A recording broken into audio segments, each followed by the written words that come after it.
Welcome दोस्तों, स्वागत है आप सभी का आपके अपने YouTube channel online study YouTube channel में। आज का जो लेक्चर होने वाला है वो काफ़ी इंपॉर्टेंट लेक्चर होने वाला है। इसमें अपन बात करेंगे कुछ आपके ऐसे इंपॉर्टेंट क्वेश्चंस के बारे में जो आपके फिजिक्स के इंपॉर्टेंट क्वेश्चन जो आपके एग्जाम में पूछे जाते हैं, जो डायरेक्ट आपके एग्जाम में पूछे गए हैं। तो चलिए बिना टाइम वेस्ट किए आज के सेशन की अपन शुरुआत करते हैं। आज के सेशन के इंपॉर्टेंट क्वेश्चन दिए हुए हैं। इसका जो फर्स्ट क्वेश्चन दिया हुआ है इसे देखिए। फर्स्ट क्वेश्चन क्या दिया हुआ है, काफ़ी बेहतरीन क्वेश्चन दिया हुआ है, एग्जाम में भी काफ़ी बार पूछा गया है। क्वेश्चन क्या दे रखा है, किसी बिंदु पर कार्य करने वाले दो बलों का योग आपको दे रखा है। यानी आपको फोर्स 1 दे रखा है F1 और एक आपको दे रखा है F2। इनका योग आपको दे रखा है 16 न्यूटन। यदि परिणामी बल का मान 8 न्यूटन हो, यानी जो परिणामी बल आएगा इनका जो मैग्नीट्यूड आएगा वो कितना दे रखा है, 8 न्यूटन दे रखा है।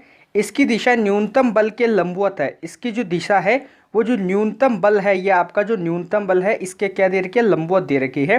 तो दो बलों के मान क्या होंगे, तो आपको बताना है कि वो जो दो बल है इनके मान क्या क्या थे। सबसे पहले सोल्व करते हैं कि इन दो बलों का योग क्या है, 16 है। तो देखिए 6 और आपका 10 कितना होता है, 16 होता है। ये भी आपका 16 दे रखा है। 8 और 8 भी 16 होता है। 4 12 16 होता है। 2 और 14 16 होता है। इसके अनुसार चारों ऑप्शन का जो योग हो रहा है वो अपना 16 न्यूटन हो रहा है। अब बात करते हैं इनका जो परिणामी मान होगा वो 8 न्यूटन किसके लिए होगा। सबसे पहले बात करते हैं, दोनों तरफ से देख लेते हैं। 6 और आपका 10 दे रखा है तो इसका परिणामी निकालेंगे। तो सबसे पहले अपन प्लस से परिणामी निकालते हैं। आर एक आपका मैक्सिमम होता है और आपका एक आर क्या होता है, मिनिमम होता है। मैक्सिमम में क्या होता है, ए स्क्वायर प्लस का बी स्क्वायर होता है। ए स्क्वायर 6 दे रखा है, इसका मतलब 36 प्लस का बी स्क्वायर यानी 10 का स्क्वायर 100 तो हो जाएगा √136, यानी ये 8 के इक्वल नहीं आएगा। अब अपन इसका आर मिनिमम निकालेंगे। अपने को तो परिणामी निकालना चाहिए वो आपका मैक्सिमम हो चाहे मिनिमम हो।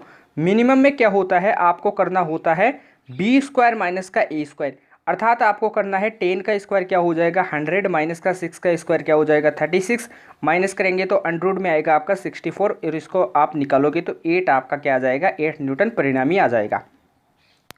यहाँ से आपका ए ऑप्शन क्या हो जाएगा, बिल्कुल करेक्ट आंसर हो जाएगा। आप सभी ऑप्शन से निकाल सकते हो। इसका 0 होगा, इसका निकालना चाहते हो तो 144 में से 16 माइनस करोगे तो आपका अंडर ही नहीं निकलेगा।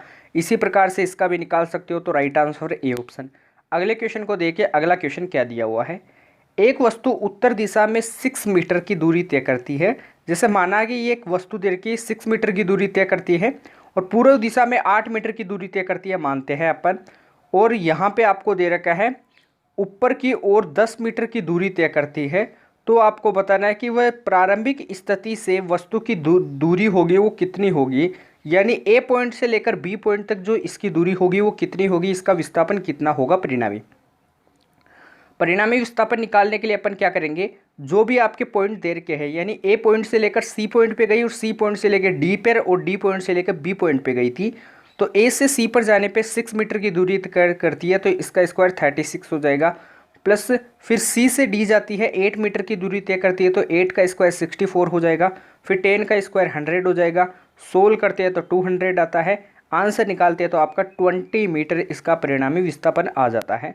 अगले क्वेश्चन को देखिए। अगला क्वेश्चन क्या दिया हुआ है, इससे पहले मैं आपको बता दूं कि जो आपका सर्कुलर मोशन होता है, सर्कुलर मोशन से काफ़ी बार क्वेश्चन आते हैं। आपने देखा होगा कि जो गाड़ियों का जो टायर होता है इस पर जो कीचड़ लग जाता है, कीचड़ लग जाता है तो वो कीचड़ क्या होता है, बाहर की ओर निकलता है। टायर हमेशा कीचड़ को बाहर की ओर फेंकता है, क्यों, इसका कारण होता है दिशा का जड़त्व, डायरेक्शन ऑफ इनर्शिया, दिशा का जड़त्व है, जिसके कारण टायर पर चिपका हुआ कीचड़ जो होता है वो बाहर की ओर निकलने का प्रयास करता है। अब जो क्वेश्चन दे रखा है 3rd नंबर का क्वेश्चन, इसे देखिए। एक व्यक्ति 40 मीटर त्रिज्या के अर्धवर्ताकार मार्ग पर सुबह टहलने जाता है। यदि वह मार्ग के एक छोर से दूसरे छोर तक जाता है तो व्यक्ति द्वारा तय दूरी व विस्थापन कितना होगा। यह आपका ए से बी पॉइंट दे रखा है। यहाँ से आपका अर्धवर्ताकार में जो आपका व्यक्ति है वो घूमने जाता है छोर पर, ए छोर से बी छोर तक जाता है तो व्यक्ति द्वारा जो तय दूरी एवं विस्थापन कितना होगा। सबसे पहले बता दूं, जो व्यक्ति द्वारा तय डिस्टेंस होगी, तय दूरी होगी, वो किसके इक्वल होगी, इसकी जो परिधि होगी इसके इक्वल होगी। और अर्धवर्ताकार की जो परिधि होती है वो क्या होती है, पाई आर होती है। तो ये तो क्या हो जाएगी, इसकी डिस्टेंस हो जाएगी।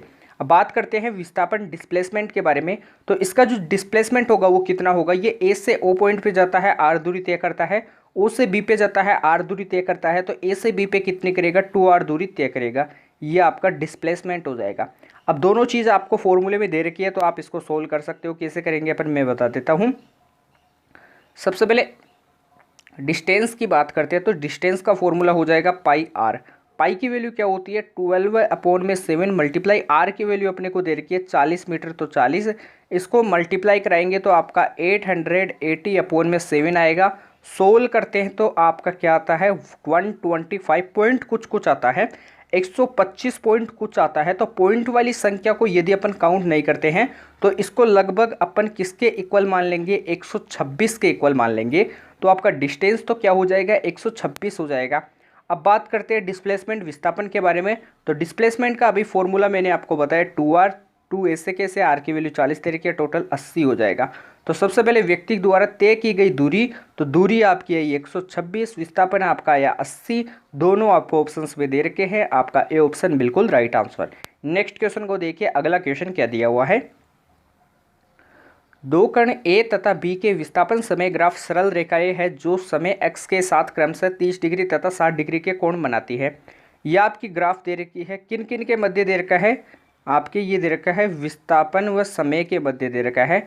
विस्थापन समय ग्राफ जो होता है, इसका जो ढाल होता है वो किसे प्रदर्शित करता है, ये आपके वेलोसिटी को रिप्रेजेंट करता है, नोट करना है। एंगल आपको दे रखा है 30 डिग्री और आपको 60 डिग्री दे रखा है। तो इनके जो वेगों का जो अनुपात होगा वो क्या होगा, तो विस्थापन और जो समय से जो स्लोप बनती है वही आपका क्या होता है, वेलोसिटी होता है। तो स्लोप को हमेशा tan थीटा से शो किया जाता है, तो tan theta is equal to क्या हो जाएगा, वेलोसिटी। अब अपन एक एक पॉइंट पे बात कर लेते हैं। VA/VB निकालना है। वेलोसिटी ए पॉइंट पे निकालेंगे तो वो हो जाएगा आपका tan A, और नीचे आपका क्या हो जाएगा, tan B हो जाएगा। tan A की वैल्यू दे रखी है tan 30, tan 30 की वैल्यू कितनी होती है, 1/√3। tan 60 डिग्री की होती है √3, मल्टीप्लाई कराएंगे तो आंसर क्या आ जाएगा, 1:3 आ जाएगा, अर्थात राइट आंसर आपका सी ऑप्शन। नेक्स्ट क्वेश्चन को देखिए, अगला क्वेश्चन क्या दिया हुआ है। एक कार दो स्थानों के बीच की पहली आधी दूरी 40 किलोमीटर/आवर की चाल से तथा शेष आधी दूरी 60 किलोमीटर/आवर की चाल से तय करती है, तो कार की औसत चाल क्या होगी। इसके लिए मैं आपको बता दूं, कभी भी औसत चाल यानी एवरेज वेलोसिटी के बारे में पूछा जाता है तो इसका फॉर्मूला होता है 2v1v2 अपॉन में क्या होता है, v1 प्लस का v2। जब आपको बोला जाता है शेष आधी दूरी तय की गई है या फिर ऐसे क्वेश्चन आपके पास आते हैं, तब ये आपका फॉर्मूला काम में आता है। तो आप ऐसे सोल्व करेंगे, 2 मल्टीप्लाई v1 की वैल्यू दे रखी है 40 मल्टीप्लाई 60 अपॉन में 40 प्लस का 60, 100 हो जाएगा, 2 0 से 2 0, आंसर आपका आ जाएगा 48 किलोमीटर/आवर, आपका राइट आंसर बी ऑप्शन। अगले क्वेश्चन को देखिए, 6 नंबर का क्वेश्चन दे रखा है, किसी कण का त्वरण परिवर्तित होता है यदि। सबसे पहले वेलोसिटी के बारे में बात करते हैं। जो वेलोसिटी होता है वो आपके एक्सेलरेशन पे डिपेंड होता है। वेलोसिटी में आपका डायरेक्शन क्या होता है, चेंज होता है। क्या होता है, डायरेक्शन यदि चेंज होता है तो मैग्नीट्यूड भी क्या होगा, चेंज होगा। डायरेक्शन चेंज होता है तो मैग्नीट्यूड भी चेंज होता है, और इसमें डायरेक्शन प्लस मैग्नीट्यूड दोनों क्या होते हैं, चेंज होते हैं। किसमें, वेलोसिटी में। तो वेलोसिटी में जो होता है वही आपकी किस में होता है, एक्सेलरेशन में होता है। तो त्वरण में क्या क्या परिवर्तित होते हैं, वेग की दिशा बदलती है, वेग का परिमाण बदलता है, यानी मैग्नीट्यूड और आपके डायरेक्शन दोनों बदलते हैं। तो राइट आंसर आपका सी ऑप्शन, यानी इसमें क्या होता है, दोनों चेंज होते हैं। अगले क्वेश्चन को देखिए, अगला क्वेश्चन क्या दिया हुआ है। यदि एक कण वृत्तीय पथ पर इस प्रकार गति कर रहा है कि यह समान समय में समान कोण अंतरित करता है, तो इसका जो वेग सदिश होगा उसका मान क्या होगा। सबसे पहले बात करते हैं, आपका सर्कुलर मोशन है। अब यहाँ पे दिया हुआ है कि इस प्रकार की गति करता है, समान समय में समान कोण अंतरित करता है। वर्टिकुलर जो मोशन होता है, वृत्तीय जो गति होती है, इसमें बात करते हैं तो इसमें जो आपका क्या होता है, इसकी जो दिशा, सबसे पहले यह आपका क्या होता है, ये से आपका डायरेक्शन निकला हुआ होता है। यह आपका डायरेक्शन होता है जो क्या होता है, कांस्टेंट होता है डायरेक्शन। यहाँ पे आपका लीनियर वेलोसिटी चलते हैं, ऐसे आपका ये लीनियर वेलोसिटी होता है जो चेंज होता रहता है, और इसकी दिशा भी होती है जिसे ओमेगा से शो किया जाता है, जिसका मान भी क्या होता है, कांस्टेंट होता है। अब यहाँ पे जो क्वेश्चन पूछा जा रहा है वो क्या पूछा जा रहा है कि इसका जो वेग सदिश होगा इसका मान क्या होगा। ये आपका जो ऊपर वाला जो ऐसे तीर दे रखा है, ये आपका क्या दे रखा है, वेग सदिश दे रखा है। ये आपका क्या दे रखा है, वेग सदिश। तो इस वेग सदिश का मान मैंने अभी आपको बताया कि क्या होगा, कांस्टेंट होगा, और इसकी जो डायरेक्शन होगी सर्कुलर मोशन की वो भी क्या होगी, कांस्टेंट होगी। तो इसके वेग सदिश का मान जो होगा वो क्या होता है, नियत रहता है। Right answer A option. अगले क्वेश्चन को देखिए, अगला क्वेश्चन क्या दिया हुआ है, 0.1 kg द्रव्यमान एक पिंड मीटर व्यास के वर्ताकार पथ पर 10 चक्कर पर, यह आपका यहाँ पे रोंग दे रखा है, यहाँ पे आपको करना है 31.4 सेकंड की दर से गति कर रहा है, पिंड पर कार्यरत अभिकेंद्रीय बल का मान कितना होगा। अभिकेंद्रीय बल, यह बात करते हैं सेंट्रीपेटल फोर्स के बारे में। तो सेंट्रीपेटल फोर्स हमेशा वर्तीय गति में लगता है, ये केंद्र की तरफ लगता है, ये भी आपको पता होना चाहिए। त्रिज्या के अनुदिश भी आपका अभिकेंद्रीय बल ही लगता है। अभिकेंद्रीय बल को एफ से शो किया जाता है, इसका फॉर्मूला होता है mv²/r। v और आपके लीनियर वेलोसिटी और एंगुलर वेलोसिटी में संबंध होता है v बराबर ओमेगा आर। इसको यहाँ पे पुट करते तो आपका फॉर्मूला बन जाता है m ओमेगा² बन जाता है। ओमेगा आपका एंगुलर वेलोसिटी या आपका r रेडियस है, m आपका मास द्रव्यमान है। अब यहाँ से आपको इसको सोल्व करना है और आपका आंसर निकालना है। सबसे पहले अपन क्या करते हैं, इसको सोल्व करते हैं। सबसे पहले अपन जानते हैं कि जो ओमेगा जो होता है इसकी वैल्यू होती है ओमेगा बराबर 2π/t, कोणीय आवर्ती बराबर 2π/t होता है। और जो फ्रिक्वेंसी होता है इसका फॉर्मूला होता है 1/t। तो यहाँ पे मैं लिख सकता हूँ 2πn लिख सकता हूँ। अब यहाँ से अपने को ओमेगा की वैल्यू फाइंड आउट करनी है। तो ओमेगा की वैल्यू अपन क्या करेंगे, यहाँ से फाइंड आउट करेंगे। तो 2π मल्टीप्लाई n की वैल्यू क्या हो जाएगी, 10 में क्या हो जाएगी, 31.4 हो जाएगी। ये आपको ओमेगा की वैल्यू दे रखी है, सॉरी आपकी फ्रिक्वेंसी की वैल्यू दे रखी है, एन की वैल्यू दे रखी है। 2a से कैसे, पाई, यानी आपकी पाई की वैल्यू कितनी होती है 3.14 मल्टीप्लाई 10 और नीचे क्या हो जाएगा 31.4 हो जाएगा। इस 10 को इससे मल्टीप्लाई कराते हैं तो ये आपका 31.4 हो जाता है, दोनों आपस में कैंसिल हो जाते हैं। और ओमेगा की वैल्यू जो आती है, कोणीय आवर्ती की वैल्यू आ जाती है, एंगुलर वेलोसिटी की जो वैल्यू आ जाती है वो आपकी 2 आ जाती है। तो एंगुलर वेलोसिटी का जो मान आ जाएगा वो कितना आ जाएगा, 2 आ जाएगा। अब यहाँ पे ओमेगा की वैल्यू आपके पास आ गई है। सेंट्रीपेटल फोर्स का अपन ने फॉर्मूला देखा m ओमेगा²r, m की वैल्यू दे रखी है 0.1, ओमेगा की वैल्यू 2 है तो 4 हो जाएगा, मल्टीप्लाई r की वैल्यू 1.0, ये आपका व्यास दे रखा डायमीटर, तो इसका आधा क्या हो जाएगा, रेडियस हो जाएगा 1/2, तो 2 मल्टीप्लाई होगा, आंसर अपना आ जाएगा 0.2 Newton. Right answer A option. अगले क्वेश्चन को देखें, नेक्स्ट क्वेश्चन आपका 9th नंबर का क्वेश्चन दिया हुआ है। किसी कण पर आपको फोर्स लगा हुआ दिखाई दे रहा है 2 न्यूटन का और आपको टाइम दे रखा है 2 सेकंड, तो आपको बताना कि संवेग में परिवर्तन कितना होगा। आपने फोर्स का फॉर्मूला देखा है कि F बराबर क्या होता है, ma होता है। एक्सेलरेशन का फॉर्मूला क्या होता है, वेलोसिटी अपॉन में टाइम होता है। यदि मैं क्या कर देता हूँ, दोनों की तरफ क्या कर देता हूँ, डी लगा देता हूँ। यह मास की तरफ तो डी नहीं लगेगा क्योंकि मास में कभी भी चेंजेस नहीं होता है। तो ये जो डी एफ होगा इसको एफ से शो कर देते हैं, एफ डैश से। जो एफ डैश होगा वो क्या हो जाएगा, एम यहाँ से, और ये आपका एम डी वी क्या हो जाएगा, सॉरी जो एम डी वी होगा वो आपका पी हो जाएगा, मोमेंटम हो जाएगा, संवेग हो जाएगा, और नीचे क्या हो जाएगा, डी टी हो जाएगा।